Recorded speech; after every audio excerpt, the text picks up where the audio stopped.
Mateus 16, versículo 13 a 16. Amém? Diz assim a palavra de Deus: E, chegando Jesus às partes de Cesareia de Filipe, interrogou seus discípulos, dizendo: Quem dizem os homens ser o Filho do Homem? E eles disseram: uns, João o Batista, outros, Elias, e outros, Jeremias, ou um dos profetas. Disse-lhes ele: E vós, quem dizeis que eu sou? E Simão Pedro, respondendo, disse: Tu és o Cristo, o Filho do Deus vivo. Amém? Senhor, em nome de Jesus, fala conosco essa noite, Pai. Para a glória do Teu nome, ministra aos nossos corações individualmente. Precisamos ouvir a Tua voz e não a voz do homem, em nome de Jesus. Os irmãos podem sentar-se?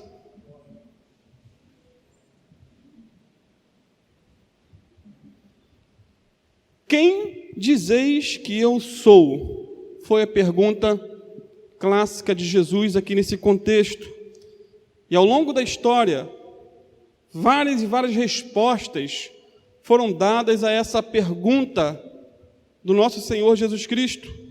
Muitas dessas respostas no intuito de explicarem as sugestões foram as mais controvertidas, algumas heréticas, muitas afirmações corretas doutrinariamente.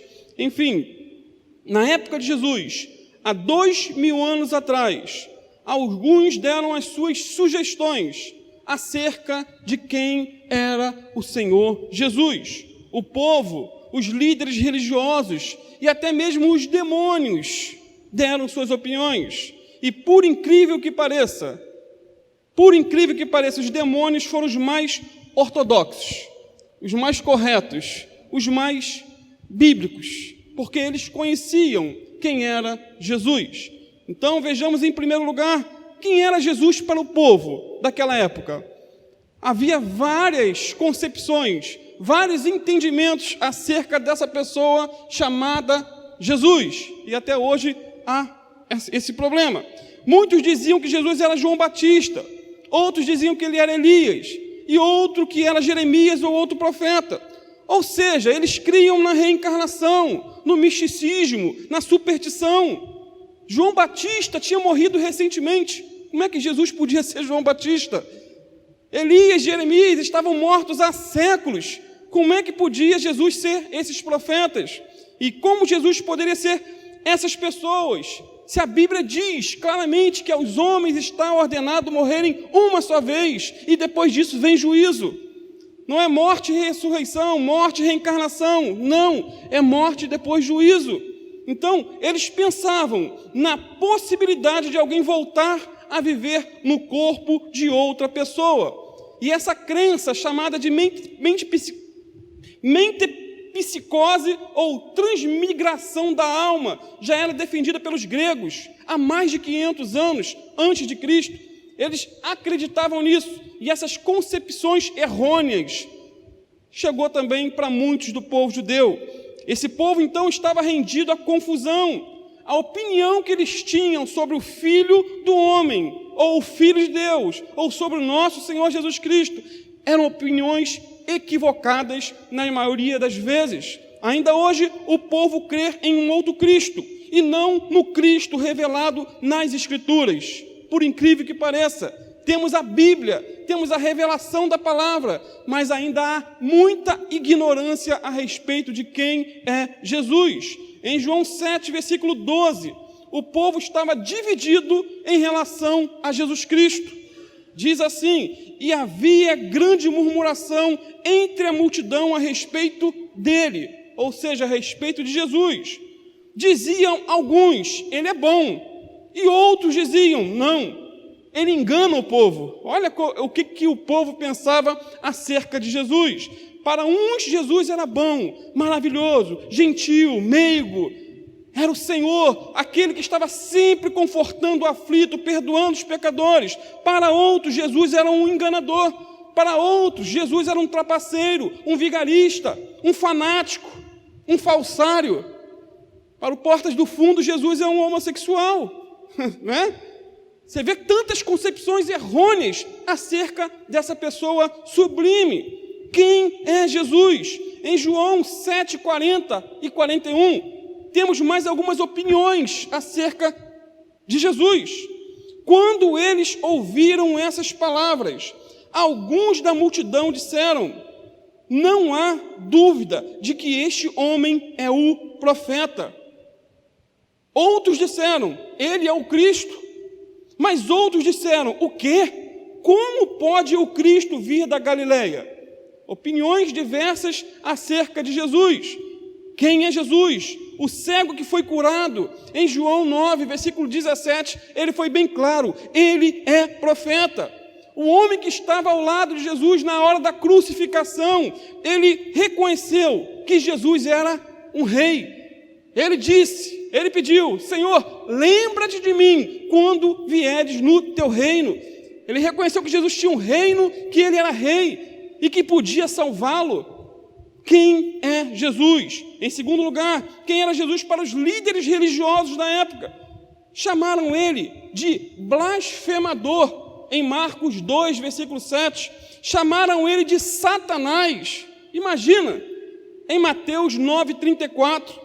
Depois de expulsar um demônio de uma pessoa muda, e depois de curá-la por completo, os fariseus disseram que ele estava expulsando os demônios pelo maioral dos demônios, pelo próprio Beelzebu. Chegaram às raias da blasfêmia. Em João 9,16, os fariseus disseram que ele não era de Deus, porque não guardava o sábado da mesma maneira que eles guardavam. Eles excediam a lei. Em João 10, versículo 33, afirmaram que Jesus era um blasfemo, porque ele declarou: eu e o Pai somos um. E diante dessa declaração, eles pegaram em pedra para matarem Jesus a pedradas. Em terceiro lugar, quem era Jesus para os demônios? Como disse na introdução, por incrível que pareça, os demônios dos grupos anteriores, eles foram os mais ortodoxos, os mais corretos dentro dos padrões da palavra de Deus. Você sabia disso? Como pode seres tão malignos, seres tão repulsivos, asquerosos, terem um conceito de Jesus mais superior do que homens que foram feitos à imagem e semelhança de Deus? É uma pergunta. Por exemplo, quando Jesus chegou na província dos Gadarenos para libertar aquele homem endemoniado, né? Certa feita eu preguei de endemoniado a pregador do Evangelho.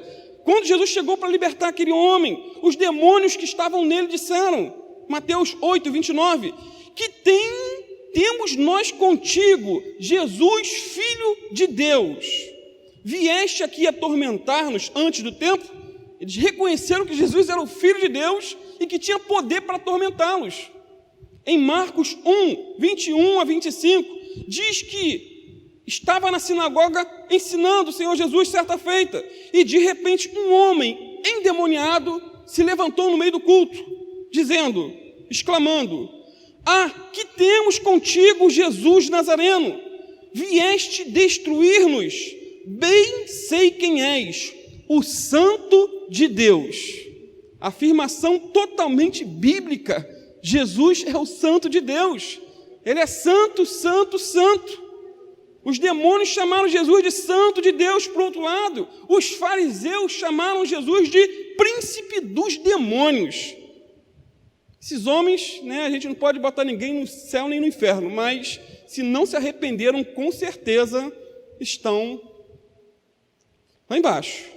Em Marcos 5, versículo 7, os demônios chamaram Jesus também de Filho do Deus Altíssimo. E em Marcos 3,11, os espíritos imundos, vendo-o, prostravam-se diante dele e clamavam, dizendo: Tu és o Filho de Deus.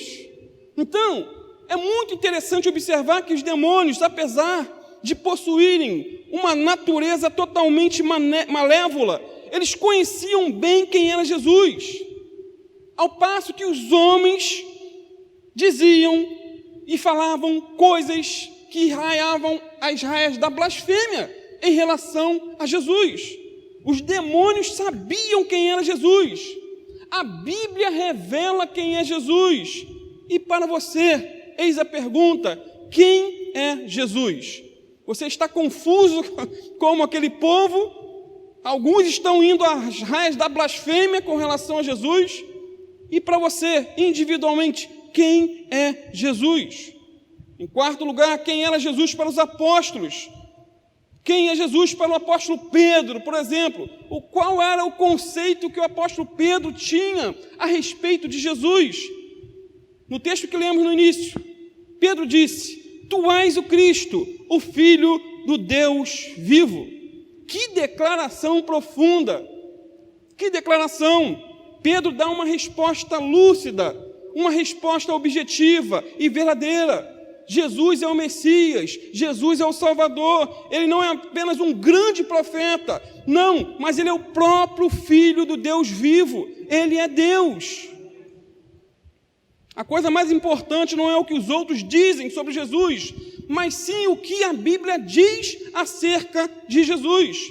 Pedro disse também em João 6,68, que só Jesus tinha as palavras da vida eterna. Só Ele tem as palavras de vida eterna. E quando nós abandonamos a sua palavra, a Bíblia Sagrada, aquilo que Ele deixou, nós estamos negando essa vida eterna. Pedro disse também, em Atos 4,12, que em nenhum outro há salvação, porque debaixo dos céus nenhum outro nome há dado entre os homens, pela qual importa que sejamos salvos. Essa era a concepção de Pedro acerca de Jesus Cristo. Quem era Jesus para os demais apóstolos? A resposta de Tomé, em João 20:28 foi: Senhor Deus, Senhor meu e Deus meu. Tomé reconheceu que Jesus era Senhor e o Deus dele. Quem é Jesus? Judas responde que Jesus é o único soberano e Senhor em sua epístola, lá no versículo 4. Não é Judas Iscariotes, mas Judas, meio-irmão do nosso Senhor Jesus Cristo. Quem é Jesus? João, o apóstolo amado, diz que ele é o Verbo de Deus, o Criador de todas as coisas, o unigênito do Pai, o Deus unigênito. Ele diz: no princípio era o Verbo, e o Verbo era Deus, e o Verbo estava com Deus. E mais, o apóstolo João diz que Jesus é Deus dentro de um contexto geral. João 1, versículo 1-4. No princípio era o Verbo, e o Verbo estava com Deus, e o Verbo era Deus. Ele estava no princípio com Deus. Todas as coisas foram feitas por Ele, e sem Ele nada do que foi feito se fez. Nele estava a vida, e a vida era a luz dos homens. E em sua epístola, ele diz ainda que Jesus é desde o princípio. Ele é o nosso advogado, Ele é a propiciação pelos nossos pecados, e também de todo o mundo. Esse era Jesus para o apóstolo João. Quem era Jesus? Agora para o apóstolo Paulo. Como resposta, Paulo diz que Jesus é o único fundamento da nossa fé. 1 Coríntios 3,11. Ele foi bem categórico em dizer: porque ninguém pode pôr outro fundamento, além daquele que já está posto, o qual é Jesus Cristo. Não há outro fundamento, não há outro Salvador. Em 1 Timóteo 2,5, Paulo diz também que Jesus Cristo é o único mediador entre Deus e os homens. Não há outro mediador, não há outra ponte de ligação entre o homem e Deus. Só Jesus Cristo faz esse intercâmbio. Em Colossenses 1,15, o apóstolo Paulo disse que Jesus é a imagem do Deus invisível, o primogênito de toda a criação. Em Colossenses 2,9, Paulo diz que em Jesus habita corporalmente toda a plenitude da divindade. Quem é Jesus? Em quinto lugar, quem era Jesus nos 5 primeiros séculos da história da igreja? Porque nesse período, 5 séculos, a pessoa de Jesus foi o tema dos grandes debates. Para os gnósticos, por exemplo, Jesus era uma encarnação do Ser Supremo. Era um espírito evoluído que já tinha passado por vários estágios. Essa era a concepção dos gnósticos, do gnosticismo. Os apolinários diziam que Jesus era totalmente Deus e que não tinha nada de humano. Olha quanta controvérsia. Os arianos diziam que Jesus foi o primeiro ser criado por Deus, ou seja, negavam a divindade de Jesus. Os sabelianos diziam que Jesus era o próprio Pai que havia tomado a forma humana, e dizem que foi o próprio Pai que morreu na cruz, que é mentira. Os nestórios diziam que Jesus era uma pessoa e Cristo era uma outra pessoa totalmente diferente, que no batismo das águas, o Cristo desceu sobre Jesus, e quando Jesus morreu na cruz, o Cristo divino abandonou o Jesus homem. Heresia, confusão doutrinária acerca da pessoa mais sublime. Agora, os concílios paulatinamente foram restabelecendo as regras para definir de maneira exata quem foi a pessoa de Jesus. O concílio de Nicéia, em 325, declarou que Jesus Cristo é completamente divino, em resposta ao presbítero Ário, que afirmou que Jesus era uma criatura. O concílio de Constantinopla, em 381 d.C., declarou que Jesus Cristo é totalmente humano, em resposta a Apolinário, que dizia que Jesus era totalmente divino, não tinha nada de humano. O concílio de Éfeso, em 431, declarou que Jesus Cristo é uma pessoa unida em duas naturezas, divina e humana, em resposta a um outro cidadão chamado Eutiques. O concílio de Calcedônia, em 451, declarou que Jesus Cristo é humano e divino em uma só pessoa, em resposta a Nestório. Um escritor chamado Bruce Shelley, que tem um livro sobre a história da igreja, diz que dessa data em diante, ou seja, a partir de 451 depois de Cristo, a maioria dos cristãos, seja eles católicos, protestantes e ortodoxos, se voltaram para esse concílio de Calcedônia, o último concílio que definiu quem era Jesus. E eles declararam dizendo o seguinte: todos nós, a uma só voz, professamos nosso Senhor Jesus Cristo como o único Filho, completo em sua divindade e completo em sua humanidade, verdadeiro Deus e verdadeiro homem, reconhecido em duas naturezas, sem confusão, sem mudança, sem divisão ou separação. A distinção das naturezas não é abolida pela união, mas a propriedade característica de cada natureza será preservada e se unirá para formar uma única pessoa. Jesus Cristo, nosso Senhor, 100% Deus, 100% homem, totalmente Deus, totalmente homem. Agora, em sexto lugar, quem é Jesus? Para as seitas e para as religiões, qual é o conceito que muitos têm acerca de Jesus? O que elas respondem quando se faz uma pergunta: quem é Jesus para você? Os mormons dizem que ele foi irmão de Satanás antes de vir à Terra. Isso é afirmação em seus documentos, não é invenção. Nós amamos os mormons, a Igreja de Jesus Cristo dos Santos dos Últimos Dias, espalhado pelo mundo. Mas o conceito que eles têm de Jesus é esse. É um conceito deturpado das Escrituras, ou Escrituras.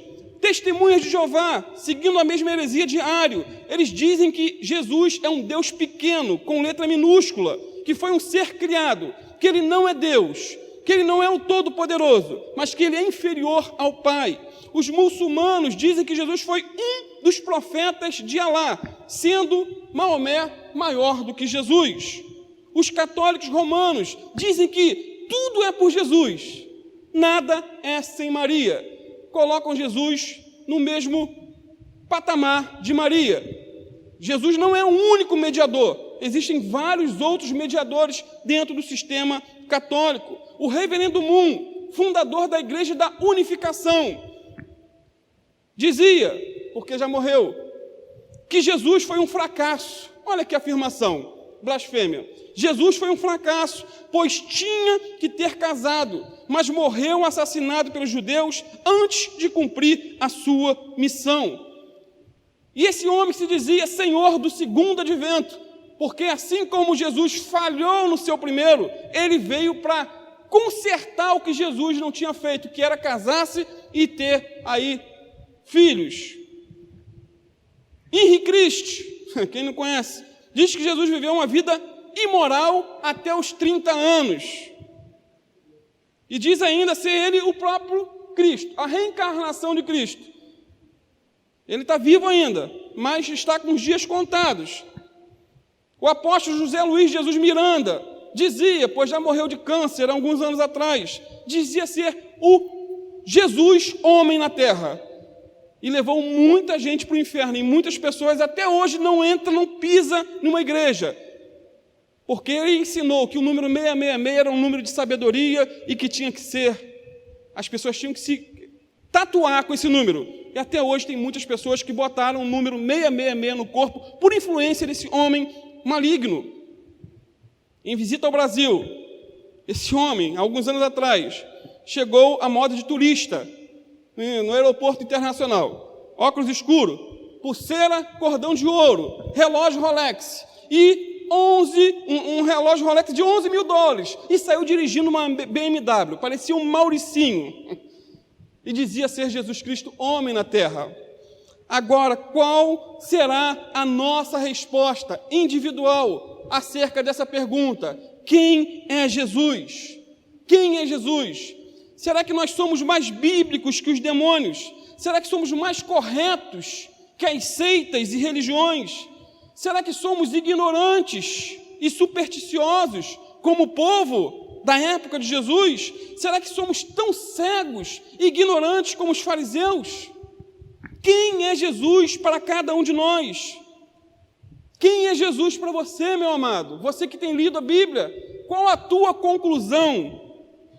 Para muitos desses dias, de tantas aberrações, de tantas distorções, de tanta confusão teológica, Jesus não passa de um médico que se preocupa somente com o corpo humano.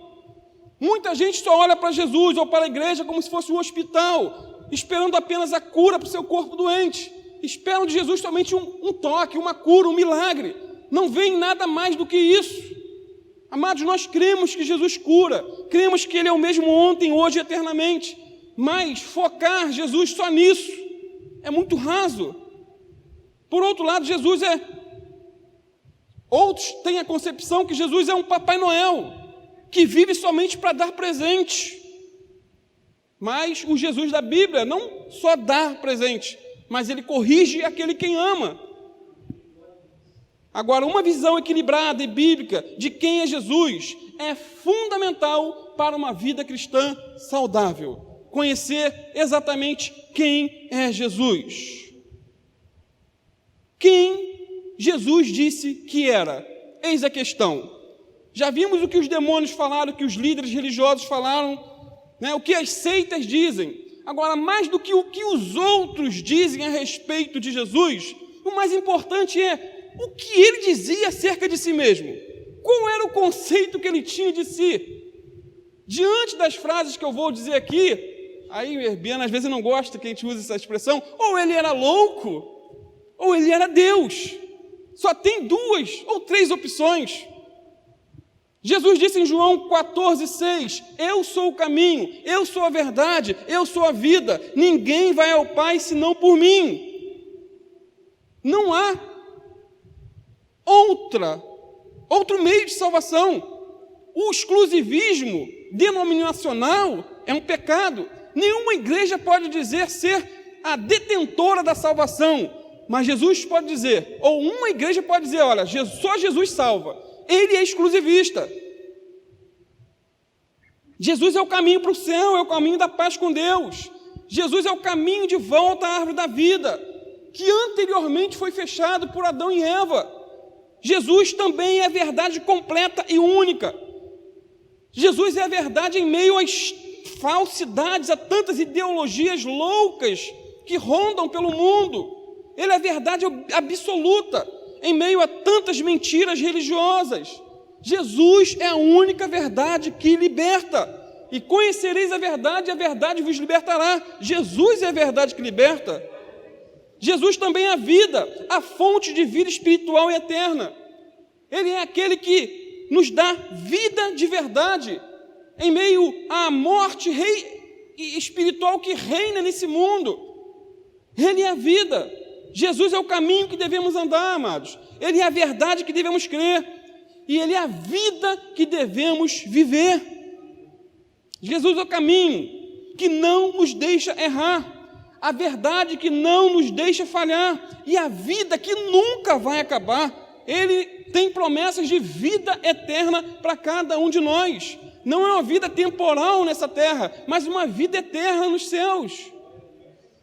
Em João 10:11, Jesus disse o seguinte: eu sou o bom pastor. O bom pastor dá a sua vida pelas ovelhas.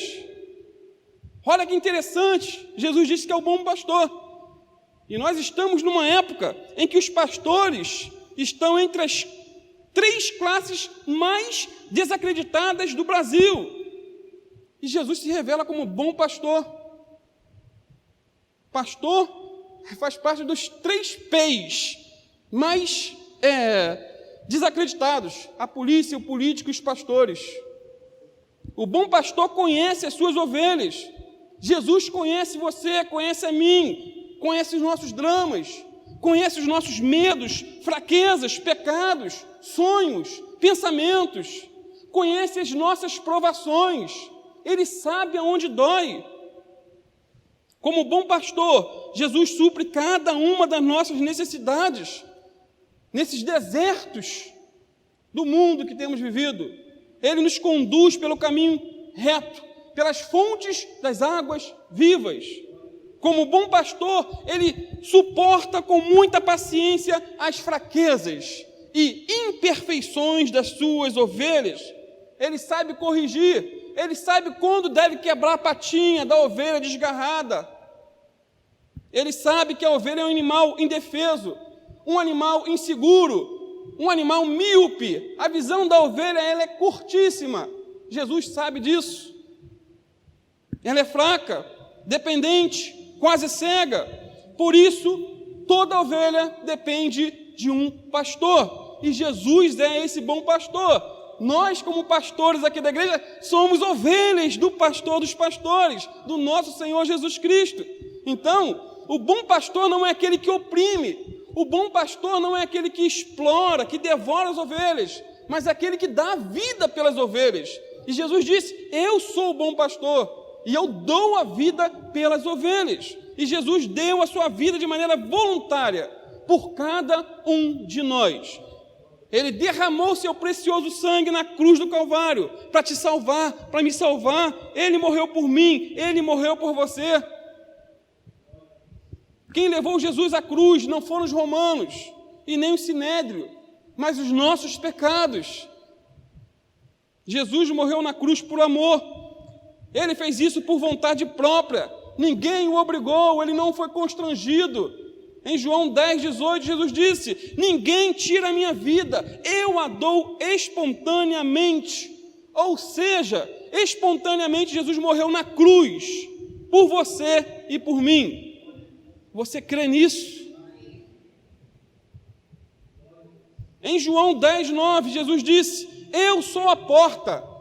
Se alguém entrar por mim, salvar-se-á, e entrará, e sairá, e achará pastagens. Jesus é a porta do céu, a porta da salvação, a porta do perdão, a porta da liberdade. Jesus disse: se o Filho vos libertar, verdadeiramente sereis livres. Em João 15, versículo 1-5, Jesus disse também: eu sou a videira verdadeira, e meu Pai é o agricultor. Todo ramo em mim todo ramo que estando em mim não dá fruto, Ele corta, e todo que dá fruto, Ele poda, para que dê mais frutos ainda. Vocês já estão limpos pela palavra que tenho falado. Permaneçam em mim, e eu permanecerei em vocês. Nenhum ramo pode dar fruto por si mesmo, se não permanecer na videira. Vocês também não podem dar fruto, se não permanecerem em mim. Eu sou a videira, vocês são os ramos. Se alguém permanecer em mim, e eu nele, esse dará muito fruto, pois sem mim vocês não podem fazer coisa alguma. Sem mim, exclusividade. Exclusividade, ó, sem mim vocês não fazem nada. Por isso que temos que estar aos pés do Senhor, todos os dias, todos os dias, todos os dias. Em João 6,35, Jesus afirmou também o seguinte: eu sou o pão da vida. Aquele que vem a mim não terá fome, e quem crê em mim nunca terá sede. Quanta afirmação forte, bombástica. Em João 8,12, Jesus diz mais uma vez: eu sou a luz do mundo. Quem me segue não andará em trevas, mas terá a luz na vida. A luz da vida não vai andar em trevas. Em João 10, versículo 30, mais uma vez, Jesus faz uma declaração bombástica, dizendo: eu e o Pai somos um.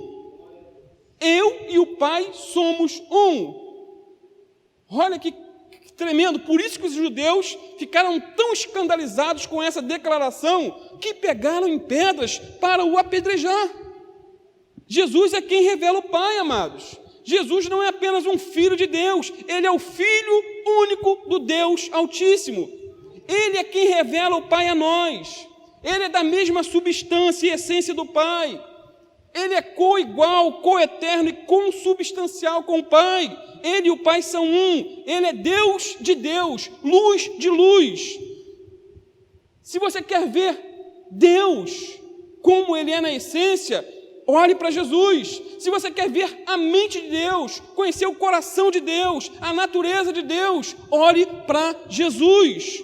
Se você quer ver a atitude de Deus em relação ao pecador, ao ser humano morto em delitos e pecados, qual é a atitude de Deus em relação ao ser humano perdido? Olhe para Jesus. Em João 11, versículo 25, outra vez Jesus faz uma declaração bombástica, dizendo: eu sou a ressurreição e a vida. Quem crer em mim, ainda que esteja morto, viverá. O que está morto na tua vida? Creia em Jesus. Creia em Jesus, confia nele, descansa nele. Por fim, Jesus disse em João 8,58: antes de Abraão existir, eu sou. Misericórdia. Antes que Abraão existisse. E Abraão tinha vivido quase 2000 anos antes de Jesus. E ele faz uma declaração dessa: antes de Abraão existir, eu já existia. Ele é o Pai da eternidade. Amado, Jesus é o único nome dado entre os homens pela qual importa que sejamos salvos. Ele é o mediador que nos reconcilia com o Pai. Ele é o caminho, a verdade e a vida. E como já disse, e ninguém vai ao Pai senão por Ele. Ele é a porta. Nas suas mãos estão as chaves do paraíso. Ele é o bom pastor. Então temos que ouvir a sua voz e segui-lo. Ele é o médico. Necessitamos, portanto, do seu auxílio. Se desejamos libertar-nos da lepra do pecado, Ele é o pão da vida. Necessitamos nos alimentar dEle. Ele é a água da vida. Precisamos matar a nossa sede nele. Ele é a luz do mundo. Devemos segui-lo para todo sempre. Se Jesus é para você o que Ele disse ser de si mesmo, então você está no caminho certo. Eu não estou dizendo que você está na igreja verdadeira, na única, não. Você está seguindo a pessoa certa. O monopólio da salvação não está numa denominação, mas numa pessoa. Ou você crê ou você não crê. Siga Jesus. Daqui a uns anos, daqui a uns meses, talvez você não esteja mais aqui nessa igreja. Você pode se mudar para outro lugar, mas continue como Jesus no centro. Ele é o caminho que vai te levar para a eternidade. Concluindo, quem é Jesus para você? Quem é Jesus para mim? Quem é Jesus para mim? Para mim, Ele é meu Salvador, Ele é meu Senhor, Ele é meu amigo, o meu ajudador. Para mim, Ele é verdadeiramente Deus, verdadeiramente homem. Para mim, Ele é o alfa, o ômega, o princípio e o fim de todas as coisas. Ele deu a sua vida por mim e por você, mas temos que levar sempre para o pessoal, amados. Não é egoísmo, não. Paulo falava no plural acerca da salvação, mas ele falava pessoalmente também. Por mim, Jesus se deu por mim. Ele deu sua vida por mim naquela cruz, derramou seu sangue inocente para me purificar de todo o pecado. Ele é meu advogado de defesa, é o teu também? Temos um advogado que você não tem que agendar para poder falar com ele. Você não tem que pagar, tem advogado que é caro. Você não paga nada para ter ele como seu advogado. Você tem ideia? Márcio Tomás Bastos foi o advogado mais caro do Brasil. Na época que ele pleiteou a causa do Bispo Macedo em 1992, a mixaria que ele cobrou foi $500 mil. Mas nós temos acesso ao advogado dos advogados gratuitamente. Jesus é o Cordeiro de Deus que tira o pecado do mundo. Ele é a brilhante estrela da manhã. Para você, quem é Jesus? Conheça a palavra, conheça os evangelhos, conheça as cartas de Paulo. Tenha na ponta da língua respostas para essa pergunta. Quem é Jesus? E nós vamos estar cantando um louvor aqui, que eu já pedi ao Cleiton. Jesus, pão da vida. E ali faz declarações que estão totalmente dentro desse contexto daquilo que foi anunciado nessa noite. Se apegue a Jesus, ame a Jesus, não abandone Ele por nada. Se o homem te decepcionar, Jesus não vai te decepcionar, por mais que Ele não faça tudo aquilo que você queira, né? Todo o teu planejamento, de repente saia do eixo, mas continue olhando para Jesus, que Ele é o autor e consumador da nossa fé. Vamos ficar de pé, vamos estar orando. E daqui a pouco louvando mais um hino, nessa conclusão do culto dessa noite.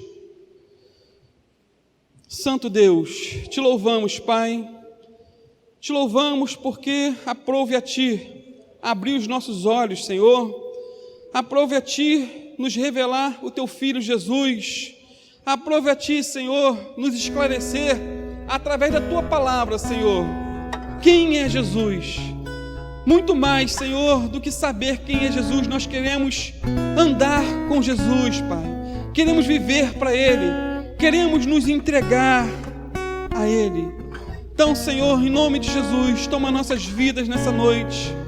Ah, Senhor, joga por terra toda interpretação errada, todo conceito errado que talvez tenhamos aprendido, Senhor, em outros segmentos religiosos, Pai. Ah, Senhor, tantos conceitos que às vezes confundem a nossa mente, e só o Senhor sabe, Pai, a vida de cada um aqui, o histórico de cada um, por onde cada um aqui passou, Pai. Se alguém ficou ofendido, meu Deus, com alguma declaração que eu fiz acerca de alguma religião, que o Senhor venha, Pai, em nome de Jesus, curá-la, Senhor. Meu objetivo não era ofender, mas mostrar a realidade de quem é Jesus, dentro de um contexto bíblico, Pai. Que o Senhor venha curar cada um aqui nessa noite, que o Senhor venha abrir os olhos espirituais, Senhor, e revelar individualmente para cada um, Pai, daqueles que ainda não conhecem o Senhor Jesus. Se revele para eles, Senhor, te pedimos, mostra para eles que Tu és o Senhor dos senhores, o Rei dos reis, o nosso único Senhor, o nosso Salvador, Senhor. Ah, Pai, em nome de Jesus, confiamos no Espírito Santo. A obra Tua, Senhor, a nossa parte é pregar a Tua palavra, e é o Senhor que convence o homem do pecado, da justiça e do juízo, Senhor. Toma a vida de cada um aqui nessa noite, Pai, em nome de Jesus. Liberta, Senhor, os oprimidos, cura os enfermos, Senhor Jesus. Ah, Senhor, salva os perdidos para a honra e glória do Teu santo nome. Fica conosco, Senhor, neste momento. Recebe mais uma vez a nossa adoração em nome do Senhor Jesus.